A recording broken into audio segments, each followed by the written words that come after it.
मुंबई महाराष्ट्राला आपण मिळून घेतल्यानंतर 61 वर्ष उद्या पूर्ण होत आहेत. हा म्हणता हा काळ निघून गेला. त्या सर्व वीरांना ज्यांनी ज्यांनी बलिदान देऊन रक्त सांडून लढ्यामध्ये भाग घेऊन हाल अपेष्टा सोसून त्याग करून मुंबई महाराष्ट्राला मिळवून द्या नम्रपणे अभिवादन करतोय. कामगार दिन आहे. कामगार दिनाच्या सुद्धा सर्व माझ्या कामगार बांधवांना आणि भगिनींना शुभेच्छा देतोय. महाराष्ट्र दिन आणि कामगार दिन याचं महत्त्व म्हणजे संयुक्त महाराष्ट्राच्या त्या लढ्यामध्ये गिरणी कामगार उतरला होता, तमाम कामगार वर्ग उतरला होता, संपूर्ण मराठी माता भगिनी बांधव उतरले होते. त्यांनी जर का तो लढा दिला नसता तर मुंबई महाराष्ट्राला मिळाली नसती. आणि म्हणून शेतकरी आणि कामगार ह्या दोघांचंही अत्यंत मोलाचं योगदान आपल्या त्यांचं स्मरण करून त्या सर्वांना मानाचा मुजरा करणं हे आपलं कर्तव्य आहे. गेल्याही वर्षीचा 1 मे म्हणजे आपल्या महाराष्ट्र राज्याला 60 वर्ष झाली. यावर्षी 61 वर्ष झाली. दोन्ही महाराष्ट्राचे आपले हे दिवस आपल्याला गेल्या वर्षी तर लॉकडाऊनच होता आणि याही वर्षी तसा काही फारसा फरक नाही आहे. हे काय कळत नाही आहे. आज मला आठवतोय तो 2010चा ज्या वेळेला संयुक्त महाराष्ट्राला 50 वर्ष झाली होती, तो सुवर्ण महोत्सवी महाराष्ट्र दिन. आपल्यापैकी अनेक जण आले असतील. लाखो लोक जमली होती. स्वतः शिवसेना प्रमुख होते, आपले बाबासाहेब पुरंदरे होते, संपूर्ण मंगेशकर कुटुंबीय होतं आणि लता दीदींनी ती पुन्हा एकदा आठवण जागवली होती. बहु असो तो सुंदर त्यांच्या समोर गायलं होतं. त्यांनी त्या आठवणी पुन्हा जाग्या करून दिल्या आणि तो सुवर्ण महोत्सव, तो सुवर्ण क्षण आज सुद्धा माझ्या डोळ्यासमोर आहे. ठीक आहे, हाही काळ जाईल आणि पुन्हा एकदा तो सुवर्ण दिन आपण त्याच सोन्याच्या झळाळीने साजरा करू शकू, नव्हे तो करूच, हा मला आत्मविश्वास आहे. साधारणतः आता आपण लॉकडाऊन सदृश नाही आहे, पण झालेले आहेत. लॉकडाऊनसारखं तुम्ही बंधनं आम्हाला टाकली, मग नेमकं झालं काय, केलं काय? कालच आपल्या माननीय उच्च न्यायालयाने आपल्या ॲडव्होकेट जनरल साहेबांना विचारलेलं आहे की जी काही बंधनं आज लावलेली आहेत त्याहीपेक्षा अधिक कडक, म्हणजे जसं गेल्या वर्षी लावला होता तसा कडक लॉकडाऊन लावण्याची आवश्यकता आहे का, हे तुम्ही सरकारला विचारा. मी आपल्याला विचारतोय. मला विचाराल तर मला असं वाटतं याच्याहून काही कडक करण्याची आवश्यकता जरी वाटत असली तरी तशी वेळ येणार नाही, कारण तेवढ्या समजुतीने माझ्या हे वागतायत, समजूतदारपणा दाखवतायत, हिंमत दाखवतायत, जिद्द दाखवतायत, संयम पाळतायत. आणि मग नेमक्या ह्या बंधनाचा आपल्याला काय उपयोग झाला? रुग्णसंख्या ओसरली का? शक्यता वर्तवली जात होती की जसं आपण निर्बंध लावण्याच्या आधी ज्या पटीने आणि वेगाने रुग्णवाढ होत होती, ती रुग्णवाढ तशीच होत राहिली असती तर आजच्या दिवशी साधारणतः 9 ते 10 लाख रुग्ण ते असते. आपण जो संयम दाखवला, मी आपल्याला काही बंधनं घातली, अक्षरशः त्या दिवशी मलाही आपल्याला सांगणं जड जात होतं, पण करू काय? मी बोललो आणि आपण माझं ऐकलं तसं नेहमीच आपण ऐकता. आणि त्याच्यामुळे जी एक शक्यता होती 9.5-10 लाख ॲक्टिव्ह पेशंट आज आपल्या महाराष्ट्रात, साधारणतः आपण आज 6-6.5 लाखापर्यंत स्थिरावून ठेवलेली आहे. अजूनही रुग्णवाढ उतारायला लागलेली नाही आहे.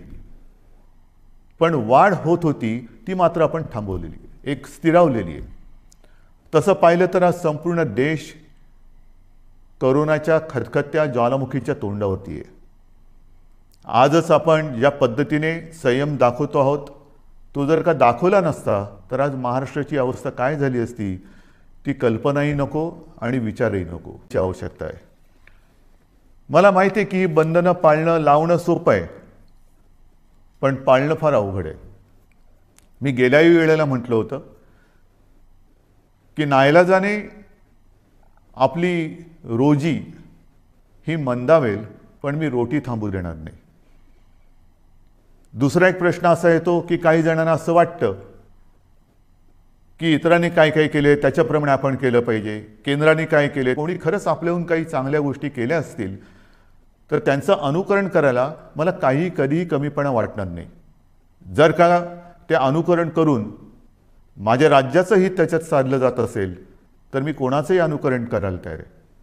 मात्र हा सल्ला देताना खरंच आपल्या सरकारने काय केलेलं आहे हे सुद्धा आपण जाणून घेणं फार गरजेचं आहे, फार महत्त्वाचं आहे.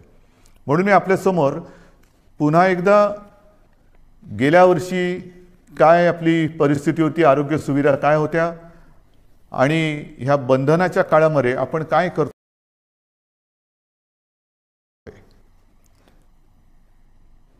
आपल्याला आठवत असेल की जेव्हा आपल्या राज्यात गेल्या वर्षी मार्चमध्ये कोविडनी शिरकाव केला, कोरोनाने शिरकाव केला, तेव्हा आपल्या राज्यामध्ये फक्त 2 याच्या प्रयोगशाळा होत्या. एक आपल्या कस्तुरबामध्ये आणि दुसरी पुण्याला NIV. मग आज काय आहे, आजची परिस्थिती जर बघितली तर 29 एप्रिल 2021ला ज्या गेल्या वर्षी 2 प्रयोगशाळा होत्या त्या जवळपास राज्यभर केलेल्या आहेत. आणखीन वाढवतो आहोत, प्रयोगशाळा वाढवतो आहोत, चाचण्यांची क्षमता वाढवतो आहोत.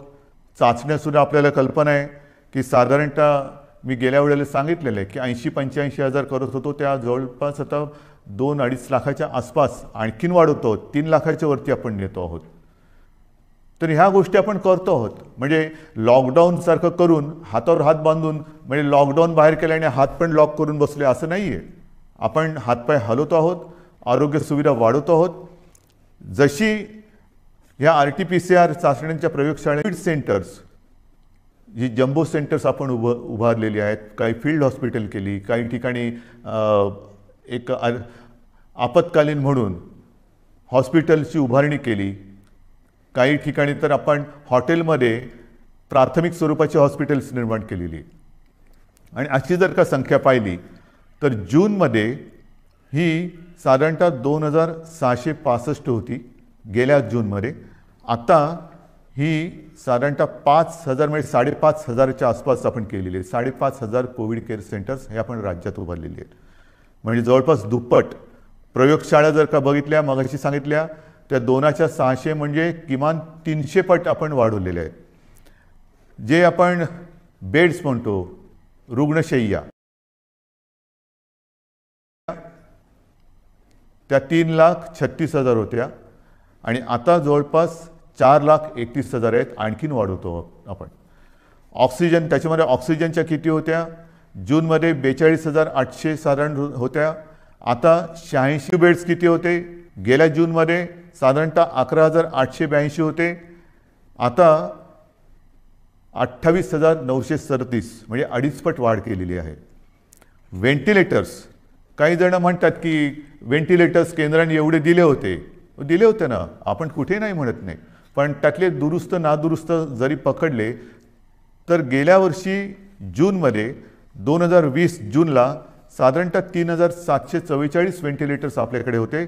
आता 29 एप्रिल म्हणजे कालच्या तारखेला साधारणतः 11,713 हे व्हेंटिलेटर्स आपल्या राज्यामध्ये आहेत. म्हणजे आपण ही एवढी वाढ करतो आहोत. प्रश्न काय येतो, मी मागेही आपल्याला सांगितलं की बेड्स आपण वाढवू शकतो, आणि आता तर वेगळीच अडचण आली, ऑक्सिजन. ऑक्सिजन एवढ्या मोठ्या प्रमाणावरती लागायला लागलाय आणि लागतोय. काही वेळेला म्हणजे AC मध्ये बसलो तरी परिस्थिती ऐकून घामणार, हा एक मोठा प्रश्न असतो. मी आपल्याला गेल्या वेळेला सांगितलं होतं की आपल्या राज्याची रोजची ऑक्सिजन निर्माण करण्याची क्षमता ही साधारणतः 1200 मेट्रिक टन आहे रोजची. आज आपण साधारणतः 1700च्या आसपास मेट्रिक टन हा रोजचा वापरतोय. केंद्राने टन लागतोय तो इतर राज्यातून आणण्याचा एक कोटा ठरवून दिलेला आहे की इतर राज्यातून तुम्ही हा ऑक्सिजन घेऊ शकता किंवा घ्या. आता त्यातली काही ऑक्सिजन जिथून आणण्याचे प्लांट आहेत ते जवळ आहेत, काही शेकडो किलोमीटरवर आहेत, काही हजारो किलोमीटरवरती आहेत. पण तरी देखील आपण बाहेरून आणणारे ऑक्सिजन, मिळणारा ऑक्सिजन आहे त्या ऑक्सिजनचे पैसे देतो आणि ऑक्सिजनच्या वाहतुकीसाठी मग ते टँकर असतील, रेल्वे असतील, इतर कोणत्याही गोष्टी असतील त्याचे सुद्धा पैसे वेळेवर देऊन ही फार मोठी विचित्र परिस्थिती आहे की वेळेवर ऑक्सिजन सर्वत्र पुरवणे हा आपला फार मोठा प्रयत्न चालू आहे. आणि आपल्या सगळ्यांच्या सहकार्याने किंबहुना आपल्या सगळ्यांचे जे काही आशीर्वाद आहेत त्याच्यामुळे आपण ही परिस्थिती नाही म्हटलं प्रयत्न करतो आहे. मात्र रुग्णवाढ अधिक झाली तर मात्र मोठी अडचण निर्माण होण्याची शक्यता आहे. सुदैवाने रुग्णसंख्या ही स्थिरावलेली आहे. ऑक्सिजन आपण अगदी काठोकाठ किंवा कट टू कट ज्याला म्हणतो तशा परिस्थिती ती म्हणजे अचानक आता रेमडेसिवीरची मागणी ही फार मोठ्या प्रमाणात वाढली.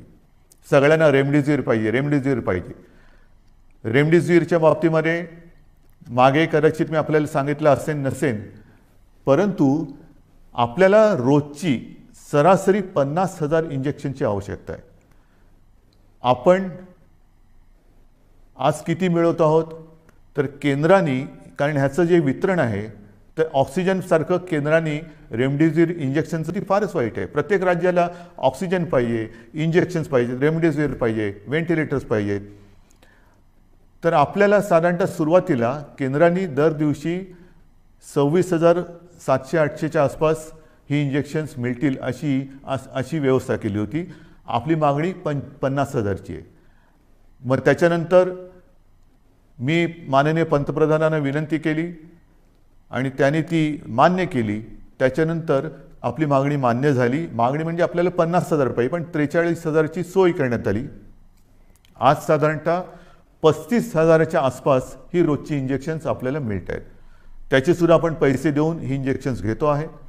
मात्र ही इंजेक्शन्स पुरवत असताना एक गोष्ट मात्र मी राज्यातील तमाम जे कोविड केअर सेंटर्स आणि कोविडच्या हॉस्पिटलमध्ये काम करणारे डॉक्टर्स आहेत त्यांनाही सांगतोय आणि रुग्णांनाही सांगतोय, त्यांच्या नातेवाईकांनी सांगतोय की नीट लक्षात घ्या.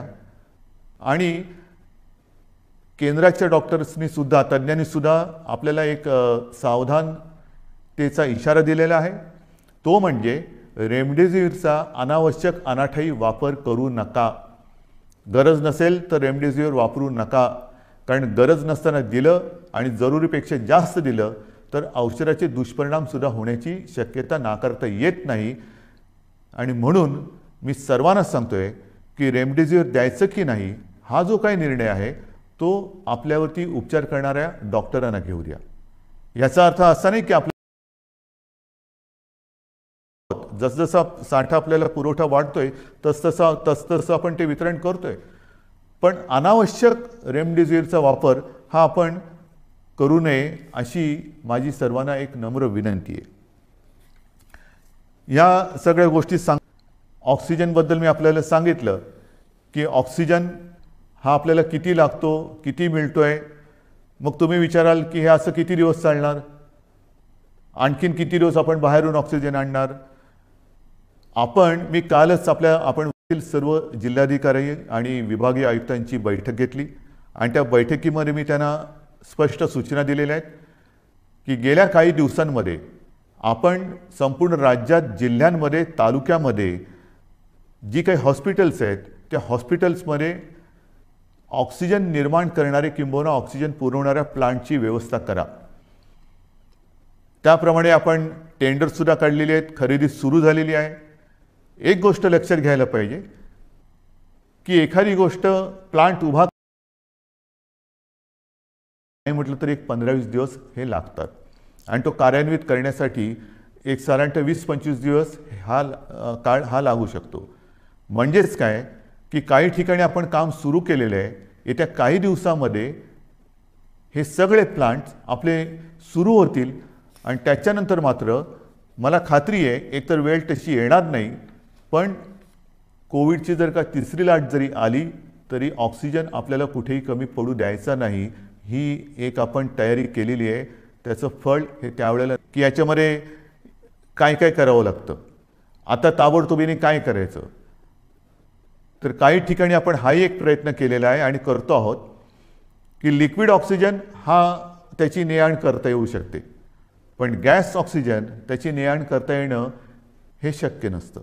मग काय करायचं, तर जिथे जिथे हा गॅस ऑक्सिजन उपलब्ध आहे तो वाहून नेता येणं शक्य नसल्याने आपण त्याच्या बाजूला कोविड केअर सेंटर टाकतो आहोत. म्हणजे ऑक्सिजन जर का रुग्णापर्यंत नेऊ शकत न करतोय. आणि अशा प्रयत्नामध्ये आपण महाजनकोच्या खापरखेडा आहे, अकोला आणि परळी येथील केंद्रानजीकच्या केंद्रानजीक आपण मोठ्या प्रमाणावरती जम्बो कोविड सेंटर टाकतो आहे. अगदी नागोठण्याला करतो आहे, रिलायन्सच्या प्रकल्पाच्या बाजूला. त्याच्यानंतर पेणमध्ये आपण JSW कंपनीच्या रुग्णालयात तिथे सुद्धा आपण हे जम्बो केअर सेंटर करतो आहोत. म्हणजे कोणताही प्रयत्न आपण सोडत नाही. लॉयड स्टीलच्या वर्धा परिसरामध्ये 1000 बेडची आपण सुविधा निर्माण करतो आहोत. कुठेही आपण सोडत नाही आहोत. त्याचबरोबर ऑक्सिजन कॉन्सन्ट्रेटर मोठ्या प्रमाणात सुमारे 350 PSA ऑक्सिजन प्लांट 350 त्याच्यात 10 सुमारे केंद्राने दिलेले आहेत. एक 10च्या आसपास हे प्लांट आपल्याला केंद्र सरकारने दिलेत, पण राज्य सरकार आपल्या माध्यमातून आपल्या खर्चाने सुमारे 350 PSA ऑक्सिजन प्लांट हे लावतो आहोत. चाचण्यांची सुद्धा मी तुम्हाला परिस्थिती सांगितलेली आहे की रोज सुमारे 2.5 लाख चाचण्या आपण करतो आहोत. त्या आणखीन 3 लाखाच्या वरती आपण जाणार आहोत. याच्यामध्ये सुद्धा सुमारे 60% आसपास 60 ते 70% या RT-PCR आहेत. सर्वतोपरी प्रयत्न करतो. पण होतंय काय की काही वेळेला ह्या सगळ्या गोष्टी करत असताना गेलं वर्ष हे एवढं ताणतणावाचं गेलेलं आहे आणि तो ताणतणाव कमी होण्याच्या ऐवजी आणखीन वाढलेला आहे. म्हणजे गेलं वर्षभर आपली संपूर्ण आरोग्य यंत्रणा, मग ती आपली डॉक्टर्स वगैरे सगळी मंडळी आली आणि यंत्रसामुग्रीसुद्धा ही एक क्षणसुद्धा उसंत न घेता ही चालते. मग ते ऑक्सिजन प्लांट चालू आहेत, AC चालू आहेत, व्हेंटिलेटर्स चालू आहेत, सगळ्याच काही गोष्टी चालू आहेत सहन करणार. मग आपण पाहिलं असाल की गेल्या काही दिवसामध्ये काही ठिकाणी दुर्घटना घडत आहेत. नाशिकला ऑक्सिजन प्लांटमध्ये लिकेज झालं. त्याच्यानंतर विरारच्या इकडे AC ब्लास्ट झाला, तिकडे ऑक्सिजन होता, त्यांनी एवढा भडका घेतला की हालचाल करायला वेळ मिळाली नाही. अशा काही दुर्घटना ह्या घडताना दिसत आहेत. आणि मग पंचायत अशी होते की स्वतःच्या जीवाचा विचार न करता जीवावर उदार होऊन जे सगळे हे हाताश होऊन जातात. म्हणजे मी नाशिकची दुर्घटना झाल्यानंतर दुसऱ्या दिवशी तिथल्या सर्व कर्मचाऱ्यांशी झूम कॉन्फरन्स केली. अक्षरशः तुम्हाला सांगतो काही जण माझ्याशी बोलताना रडायला लागले होते की आम्हाला बघवत नव्हतं ते दृश्य की समोर ज्यांच्यासाठी आम्ही पूर्ण आटोकाट प्रयत्न करून जीव वाचवण्याचा प्रयत्न करतो ते रुग्ण ऑक्सिजनची गळती झाल्यामुळे तळमळताना आम्हाला पाहवत नव्हतं. काय करू शकतो. ह्या अशा दुर्घटना. त्याच्यानंतर वादळी वारं सुटलं आणि ऑक्सिजनच्या लाईनवरतीच झाडाची फांदी पडली. दुर्घटना झाली नाही हे नशीब, पण अशा काही अकल्पित घटना ह्या सुद्धा घडत आहेत. आणि म्हणून मी याही सूचना दिलेल्या आहेत. एक तर ज्या जम्बो कोविड सेंटरची आपण उभारणी केलेली आहे, ज्याला आपण फील्ड हॉस्पिटल्स म्हणू, जी तात्पुरत्या स्वरूपाची, त्याला सुद्धा आता काही ठिकाणी 1 वर्ष होत आलं. आता पावसाळा तोंडावर आलेला आहे. अतिवृष्टी होणार, सततवृष्टी होणार, वादळ येणार, विजा कडाडणार, मग कुठे पूर आले की एक तर जी अशी जम्बो कोविड केअर सेंटर्स उभारलेली आहेत त्याचं स्ट्रक्चरल ऑडिट करा, फायर ऑडिट करा, एक मजबूत आहे की नाही बघा. नवीन उभारताना पाणी जाणार नाही, पाणी साचणार नाही, पाणी आतमध्ये येणार नाही, कुठे आग लागणार नाही, ऑक्सिजनची गळती होणार नाही. ज्या ज्या काही गोष्टी घडू शकण्याची एक शक्यता आहे, दुर्घटना ज्याच्यामुळे घडू शकते, ह्या टाळण्याचा आटोकाट प्रयत्न करा. आणि हा आटोकाट प्रयत्न करताना ठीक आहे, ज्याची कामं जो तो करेल, फायर ऑडिट करण्याचं काम तो कुटुंब म्हणून एक टीम म्हणून काम करायचं आहे. जरी एखादी गोष्ट आपल्या लक्षात आली काम करताना की इकडे काहीतरी गडबड आहे, इकडे काहीतरी होऊ शकतं, तर तात्काळ आपल्या वरिष्ठांच्या ते लक्षात आणून द्या की येता जाताना वाटलं की अरे काहीतरी बरोबर नाही आहे, ह्यानी मोठं काहीतरी घडू शकतं. ज्याप्रमाणे भंडाऱ्याला त्या लहान मुलांच्या हॉस्पिटलमध्ये आग लागली, त्यांचं ते उपकरण पेटलं. तर अशा काही गोष्टी जर का आपल्याला वाटल्या तर कृपा करून मी सर्व ह्या क्षेत्रात काम करणाऱ्यांना सांगतोय की आपल्याला कुठल्या वरिष्ठांना कळवा. या गोष्टी आपल्याला आता कराव्या लागतील, बघाव्या लागणार आहेत. जसं ही एक व्यवस्था आपण केली तशीच मी ह्या निर्बंधाची घोषणा करताना आपल्याला मगाशी जे बोललो की रोजी कदाचित मंदावेल पण रोटी थांबू देणार नाही. आणि मग या निर्बंधाच्या काळासाठी आपण सुमारे 5,500 कोटी, सुमारे 5,500 कोटी एवढ्या रकमेचं एक प्रचलित शब्द आहे पॅकेज, एक पॅकेज जाहीर केलं. केल्यानंतर तसंच झालं का नुसतं जाहीर केलं आणि थांबलं? नाही आहे, तसं नाही आहे. आपल्याला कल्पना आहे की सुरुवातीला आपण जी शिवभोजन थाळी 10 रुपयात सुरू केली गोरगरिबांचं पोट भरायला, ती या कोविड काळामध्ये गेले वर्षभर 5 रुपयांनी केली होती. आता पुढचे 2 महिने आपण ती मोफत देतो आहोत. आणि मग गेल्या काही दिवसात जेव्हापासून ही मोफतची घोषणा केली त्याच्यानंतर 15 लाखाहून अधिक मी म्हणेन अन्न किंवा ज्यांचं जेवण ह्या शिवभोजनवरती आहे त्यांना आपण त्याचा नाही म्हटलं तरी एक लाभ देऊ शकलो. किमान 15 लाखाहून अधिक नागरिकांना ह्याचा एक शिवभोजनचा त्यांनी स्वाद घेतलेला आहे. आत्तापर्यंत एकूण जर का बघितलं तर 3,94,00,000 म्हणजे जवळपास 4 कोटी लोकांना ह्याचा लाभ झालेला आहे आत्तापर्यंत पूर्ण वर्षामध्ये. आणि आपल्या राज्यात सुमारे 890 शिवभोजन केंद्र सुरू झालेली आहेत. तसंच संजय गांधी निराधार, श्रावणबाळ, वृद्धापकाळ वेतन 35 लाख लाभार्थींना एप्रिल व मे या 2 महिन्यांचे प्रति महिना 1,000 प्रमाणे 2 महिन्यांचे अर्थसहाय्य देण्यासाठी आपण 1,428 कोटी निधी वितरित केलेला आहे. 1,428 कोटी. 7 कोटी लाभार्थींना, ज्यांना आपण म्हटलं होतं की मोफत गहू आणि तांदूळ, तर 7 कोटी लाभार्थींना मोफत गहू तांदूळ वाटप सुरू झालेलं आहे. त्याच्यात सुमारे 6,240 मेट्रिक टन गहू आतापर्यंत वितरित केला गेलेला आहे. महाराष्ट्रामध्ये इमारत व इतर बांधकाम कामगार आहेत, त्या कामगार मंडळाच्या स्वतःच्या निधीमधून प्रत्येकी 1,500 रुपये अर्थसहाय्य करण्याची आपण घोषणा केली होती. आत्तापर्यंत 13 लाखापैकी सुमारे 9,17,000 कामगारांच्या खात्यात त्यांच्या पैसे जमा झालेले आहेत. घरेलू कामगारांसाठी कल्याणकारी सहाय्य देण्यासाठी 50 कोटी रुपये निधी वितरित झालेला आहे. नगर विकास विभागाकडून 1,500 रुपये जी फेरीवाल्यांना आपण आर्थिक मदत करतोय नोंदणीकृत, त्याची सुद्धा कार्यवाही सुरू झालेली आहे. आदिवासी कुटुंबांना साधारणतः 11.5 लाख लाभार्थी आहेत. त्याच्यामध्ये त्यांना प्रति कुटुंब 2,000 हे आपण खावटी चा लाभ जो देण्याची योजना जाहीर केली त्याच्यात सुद्धा कार्यवाही सुरू झालेली आहे. म्हणजे आपण कुठेही गप्प बसलेलो नाही आहोत. ऑक्सिजन करतोय, रेमडेसिवीर मिळवतोय, रुग्णसंख्या लक्षात घेऊन सुविधा वाढवतो आहोत. जी मदत केलेली जाहीर त्याची सुद्धा आपण अंमलबजावणी करतो. कुठेही आपण कमी पडत नाही आणि ते कमी पडू देणार नाही. त्याचप्रमाणे जो जगाचा अनुभव आहे घेऊ शकणार नाही याची आपल्याला सर्वांना कल्पना आहे. म्हणजे काय की संपूर्ण जगात लाटांमागून लाटा येत आहेत. पहिली लाट झाली, दुसरी लाट झाली, तिसरी लाट, चौथी लाट, किती लाटा येणार, आपल्यावरती किती प्रयत्न. पहिली लाट येऊन गेली, दुसरी लाट ही आत्ता आपण अनुभवतो आहोत. ब्रिटननी दुसरी लाट अनुभवलेली आहे, आता तिकडे थोडी शांतता आलेली आहे.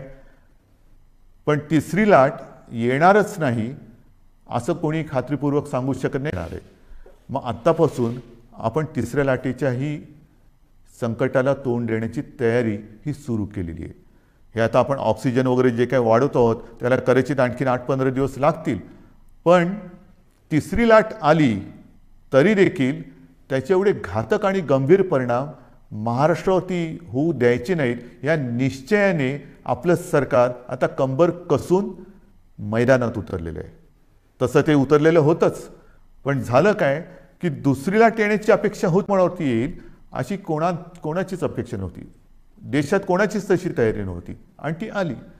आता तिसरी लाट आल्यानंतर जर का पुन्हा थोडीफार निर्बंध लावण्याची आवश्यकता वाटली तरी देखील अर्थचक्र थांबता कामा नये.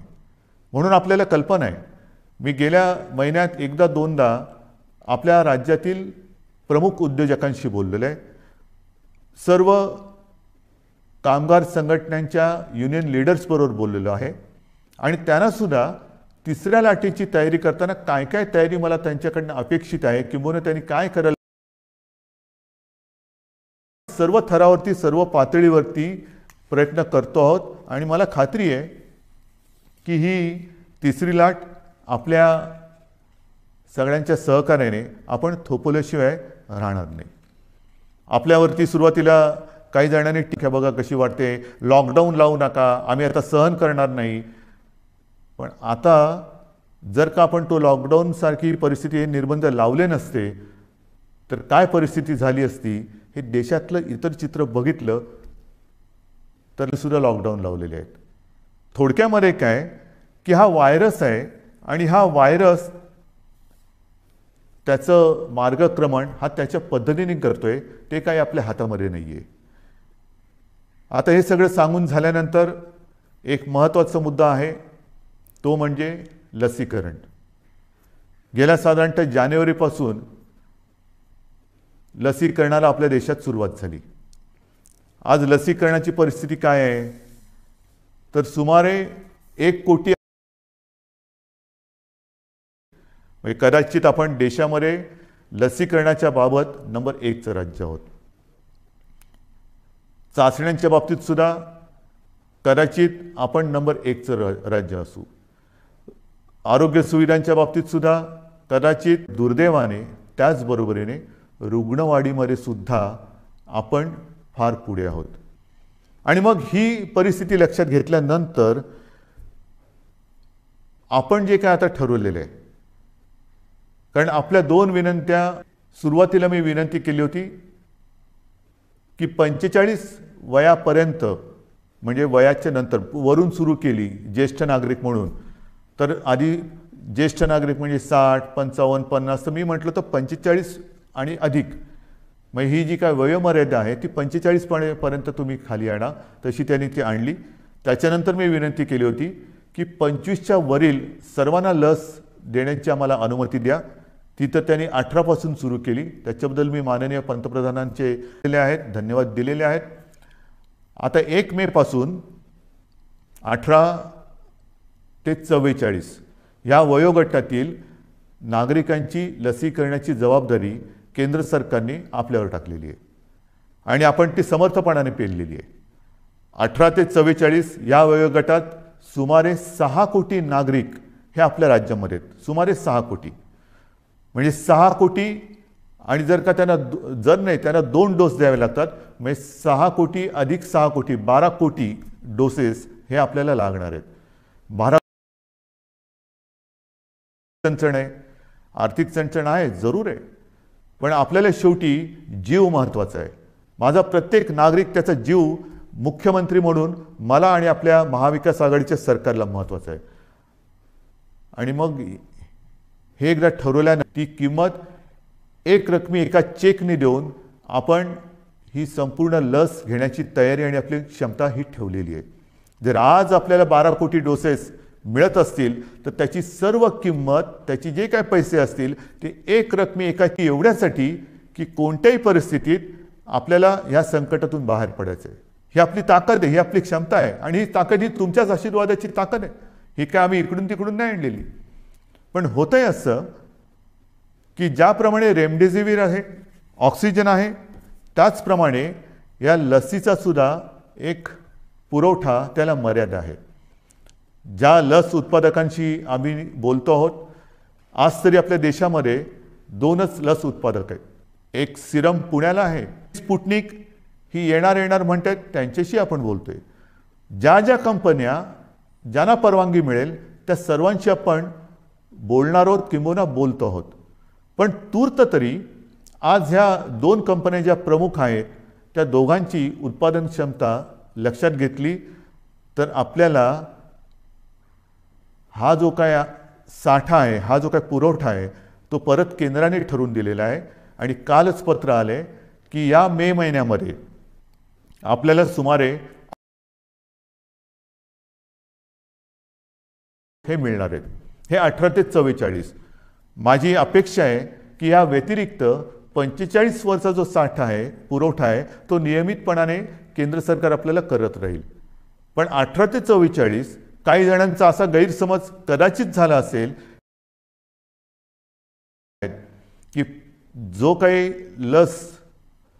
काही लस उत्पादित होते त्याच्यामध्ये 50% हे केंद्र सरकार घेणार आहे आणि उरलेल्या 50%मध्ये इतर सर्व राज्य, त्याच्यामध्ये काही उद्योग समूह आणि खाजगी हॉस्पिटल्स यांच्यासाठी हा 50% साठा किंवा जो काही कोटा आहे तो त्यांनी विभागून दिलेला आहे.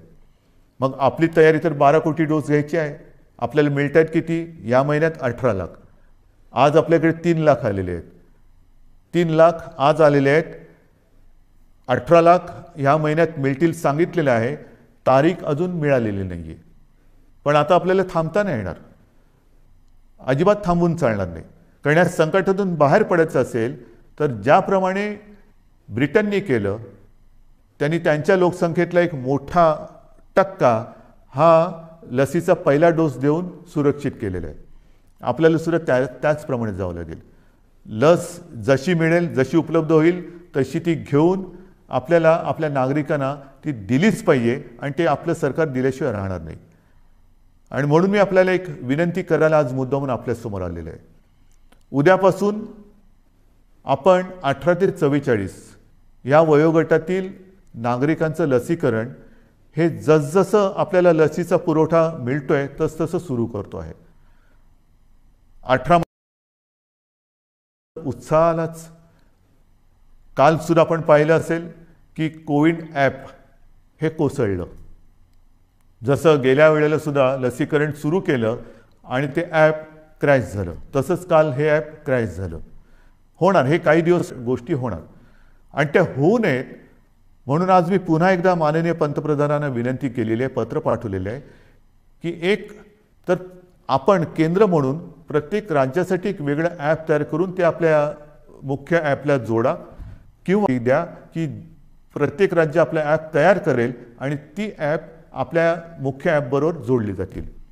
आता हे झालं तर सुविधा अधिक वाढेल, लसीकरण त्याचं नोंदणी हे अधिक सुरळीत होईल.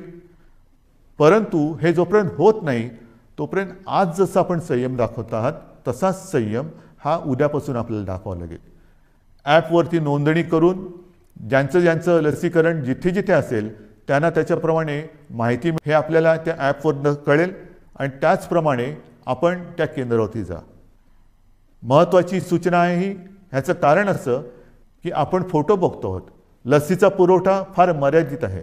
लस उत्पादन हे आज मर्यादित क्षमतेमध्ये होत आहे. साधारणतः जून-जुलैपासून ही क्षमता वाढेल अशी आपल्याला माहिती मिळालेली आहे. आणि तोपर्यंत लसीकरण केंद्रावरती गर्दी करणं हे हितावह नाही आहे. कारण जी झुंबड तिकडे उडताना दिसते, मी साहजिक आहे, मी समजू शकतो. आपल्याला सर्वांनाच बंधनाचा नाही म्हटलं तरी उभं आलेलं आहे, कंटाळा आलेला आहे. आणि ज्या बातम्या आपण पाहतो आहोत, बघतो आहोत, त्या बघितल्यानंतर मन सुन्न होऊन जातं, विषण्ण होऊन जातं की काय चाललेलं आहे, कसं करायचं, काय म्हणजे नाही म्हटलं तरी या कोविडची दहशत आहे.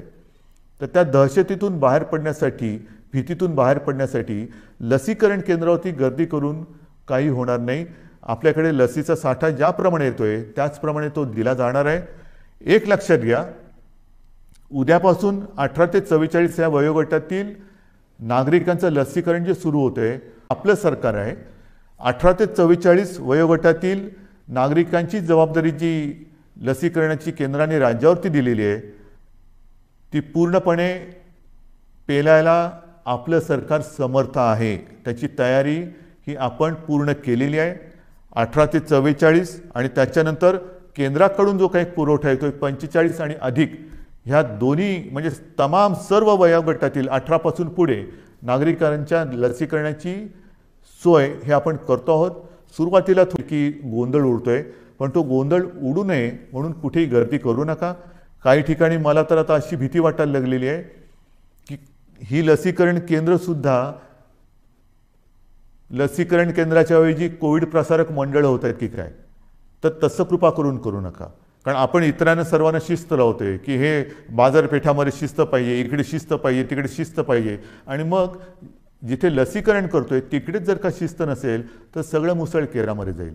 म्हणून मी हात जोडून आपल्याला नम्र विनंती करतोय, आपल्याला ही लस उपलब्ध होत जाईल तसतशी आपण ही संख्या वाढवत जाणार आहोत.